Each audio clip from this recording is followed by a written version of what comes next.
Oliver, kain ka marami ha. Maghuhukay ka na naman ng kawayan. Ha? Happy ka ba na ginagawa na yung bahay mo? Kuya Oliver? Daddy. Oh, daddy. Happy ka ba nakasama si Ate Nida? Daddy Frankie. Iyo. Si Ate Nida, happy ka ba nakasama si Kuya Oliver? Yes. Ikaw ba'y pumunta dito na hindi napipilitan? Pumunta ka ba rito na kusang loob? Sumama ko. Kusang loob? Oo. Walang pag-aalinlangan? Wala. Bakit tinatanong nyo? Bakit ba? Para bang nakipagtanang? Hindi, kasi kakasal ko na kayo eh. Ala! Bakit? Kaya lang, problema ko, kung ang biyanan mo si Nanay Yansing, mukhang problema to. Ito na po yung araw.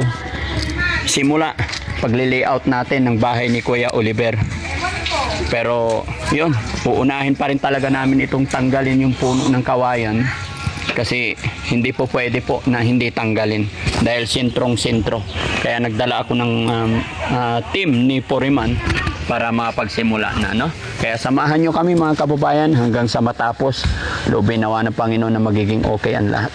Maalikabok. Tapos ang init pa. Tanggal na yung mga ano eh. Kasi ang nagpapalilim lang dito dati yung kawayan lang.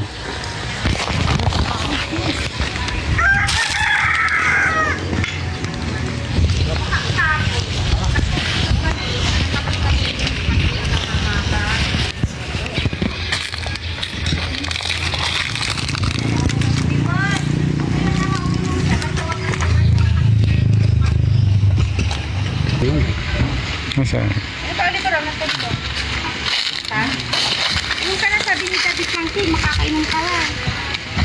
Ako kaya magalukay din kaya dyan. Yung maganda ano. Mahirap, ya. Ang ko pa. Agi ang putang. Ang putang. Ang bula, ya.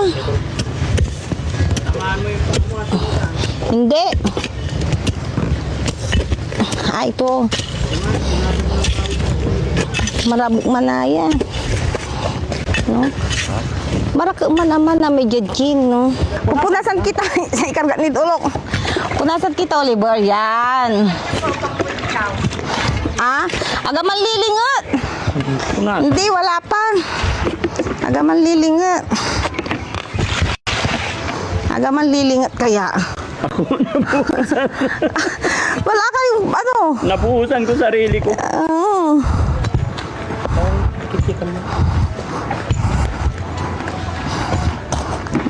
Ang bulat ang kuman, may kinankin. No.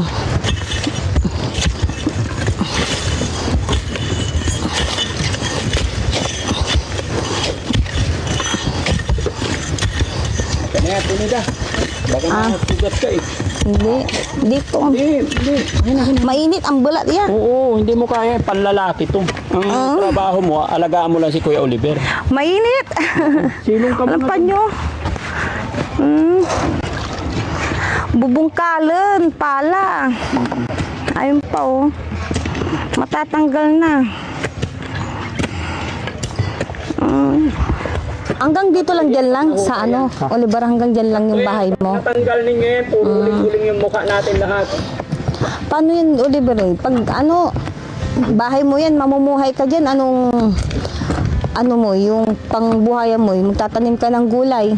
Yan o, pito. Tapipitasin nyo din, pangbuhayan nyo din nila. Basta pa hindi pa malalaman. Hindi pa malalaman. Isipin mo na, ginagawan ka na ng bahay ni Daddy Frankie. O, maganda yan. O. Ganyan lang o yan o. Oh. Takain ka ng bulak-bulak. Ano? Bulak-bulak. Tatanong mo, hindi makakain yun. Ayaw nga pala, nakain na pala.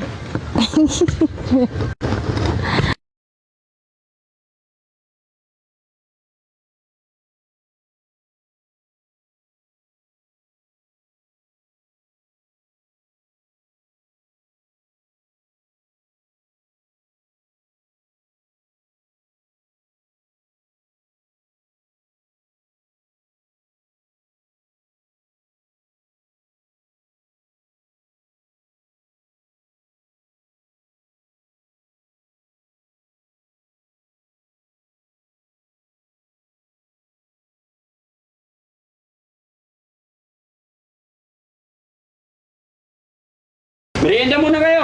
Foreman, dito kayo. Merenda daw tayo. Ito na lang Dali. sa akin. Toasted.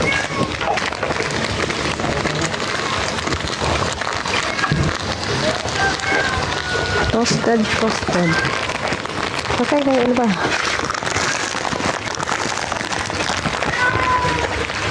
Yan, sige, merienda muna kayo. Pasensya na kayo. Delay ang lunch natin. Merienda muna. Habang nagluluto kami ng lunch, ha?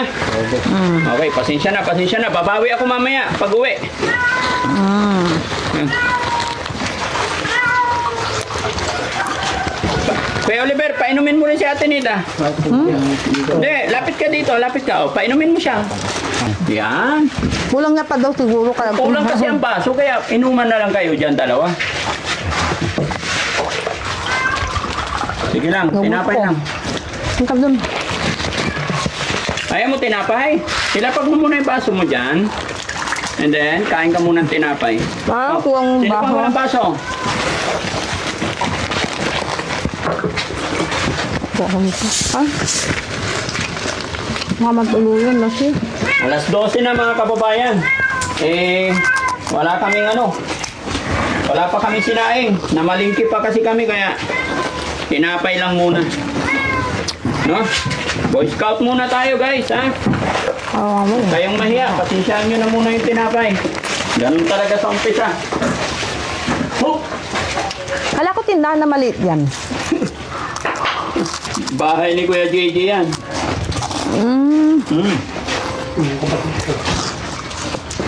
Oliver, Tingnan natin sa pag nasukat yung pag na-layout na.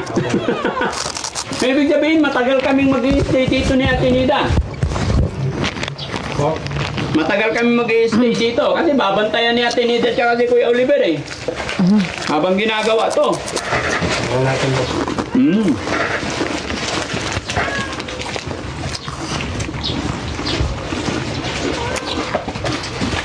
Yok. Ano pa tayo? Halatang probinsya talaga, no? Pinamin tinapay. Tsaka alam mo, ang gutom ng tao, wala nang hindi masarap. Lahat masarap na. Sige na, inom lang ngayon, ha? Tingnan nyo naman sa kabilang banda kung anong ginagawa nila. Dalawa natin driver, sila magluluto ng lunch. Tignan natin kung paano mangyayari sa dalawang to. Hugatan mo lang, huwag mo nang balatan. Yung luya. Hugatan lang, nasa bukit tayo. Ano ba? Maraming paano yata whiskey? Ha? Sundin yung paano whiskey? Hindi. Oo. Sige. Hugatan nyo lang.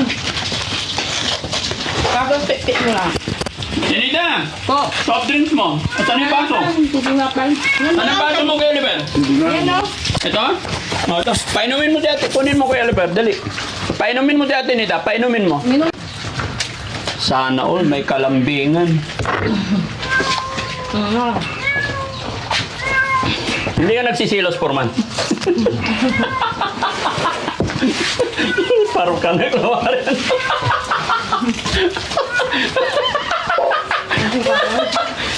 Ang init-init na nga ng panahon. Merienda na. Sabi ni Foreman, boss, tatagain na ako ng asawa ko. Yan, ganyan.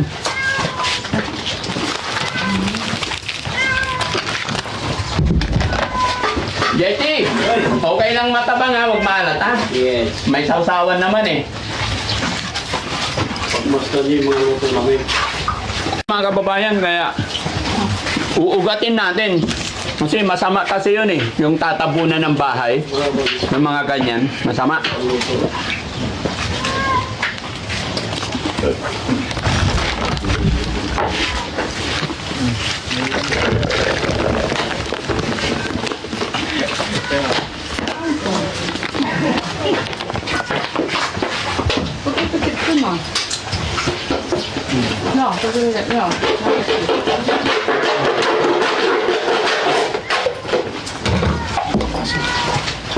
Alam mo.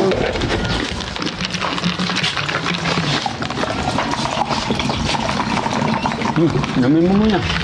Boy Scout tayo.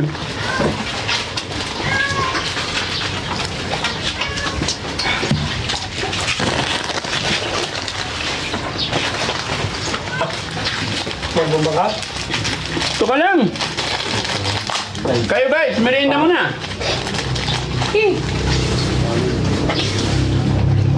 Pamatay gutom ba? Saktong-sakto to mamaya. Gutom na gutom tayo mamaya. Sarap na sarap tayo sa niluto niya nilaga. Ang sarap. Oo. Taligabuan mamaya yan. Oh, ito ba?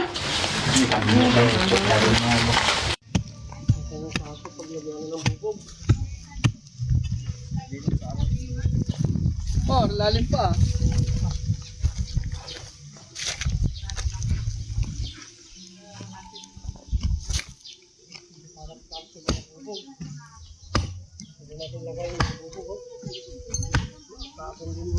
Si Nanay Ansik, pinaplano niya na lahat. Anong pinaplano niya? Na pag dito kami tumira na bibigyan niya daw kami ng halaman na dyan. Kasi yung Nanay halaman Ansing ha, ko- hindi pa naumpisahan yung bahay, nag-uumpisa pa lang, inuuna mo na yung plano sa'yo ha. Plano sa kanila ngayon para Sa plano na sa amin dalawa ni ano. Ah, oh. Buti kung ganun yung plano para sa... para malilim sa mga halaman. Oo. Tapos bibigyan niya daw kami. Ayun o. Nagbulig na gilid. Kasi tuyo na yung mga halaman niya eh. Hindi, ganun lang talaga yan. Pero pag nandyan na nakatira, tapos magtatanim na ng mga halaman, malilim, mapubuhay. Ganun lang talaga, ito yung panahon talaga na kumbaga taglagas kasi sobrang init. No? Oo. Time check mga kababayan, 12:30. Pero tuloy-tuloy ang trabaho, no? Hindi na nila tinigilan yung puno ng kawayan para mapagsimula na. 5 kilo siguro yung, ay 10 kilo siguro yung binili na ng bigas yung mga yan. Mm. Para ano, hanggang hapon kakainin natin. Kasi nasa bukid tayo eh. Yun ang merienda natin. Magtatanim kayo ng kamuti, singkamas. Yun mga sinabi ni ano eh, ni Nanay Ansing eh, sabi niya ganun. Ang ano namin dito, kamuti, sabi niya. Kakainin ko kamuti lang. Palagay mo, magkakasundo kayo ni Nanay Ansing? Pwede, pag minsan may mga pag may topak, siguro hindi may iwasan din yung sa maghipa. Pero kapag ganun, di magkasundo. Tapos pag merong hindi nagustuhan, di ba? Ganun talaga, di ba? Oo, ganun. Ganun tayong mga tao. Pahinga muna, Forman. Mainit.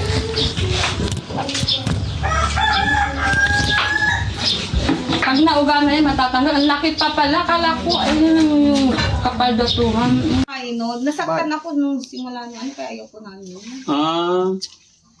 Saktan ka na agad? Oo, pinunit ko yung picture niya. Tapos, luspak ko sa may... Para bang bata ba? Ay, bakit kanya sinaktan? Ano bang ginawa niya sa'yo? Ba't ka nasaktan? May asawa na pala yun. May buntis na pala asawa niya. Apatay, manluloko pala Oo, yun. sinungaling sa cellphone. Sabi niya binata siya. Oo, yung pala. Meron na pala siyang Paano mo asawa. nalaman na may asawa? Nagbuklat ako dun sa mga sa American Ginto. Oo, cellphone niya. Hindi sa cellphone, doon sa tinutuluyan niyang barak. Oo. Na bahay. Oo. Na tinutuluyan niya. Oo. Ewan ko kung doon siya tumutuloy. Kung doon ba yung tinitirahan niya, eh, wala din namang masyadong Pangit yun, yung manluloko. Hindi umaasinso yun. Hindi ko na yun. Kaya mula noon, hindi ka na nagka-boyfriend. Hindi na. Tapos nung meron ulit, nag-ano po na ako sa meet ulit dito. Para bang, naman yun sa pero Pilipino, hindi apam yung hanap ko kasi hindi naman ako marunong mag-English. Oo. So, Pilipino. Si Kuya Oliver pwede na. Ito, pagagandahin natin yung bahay ninyo para pasyal-pasyal. Lumabas na yung si Oliver, pinapalabas ko nanood ng TV. Oo. Ayun. Para siyang bata. Pati kakain na. Guys! Tara na po! Yan, mga kababayan, mga kabarangay. Late man yung tanghalian namin, pero masaya, no? Buksan mo para lumamig kunti. Yan, okay. Dito tayo guys, dito! Ito yung pinakaunang araw, groundbreaking, kumbaga mga kababayan, groundbreaking ng bahay ni Kuya Oliver. At medyo late yung lunch namin. So okay, so mag-pray lang muna tayo para be blessed. No? Ha? Ako na lang. No? Para mabilis. Yan, sama-sama tayo, manalangin po tayo mga kapatid.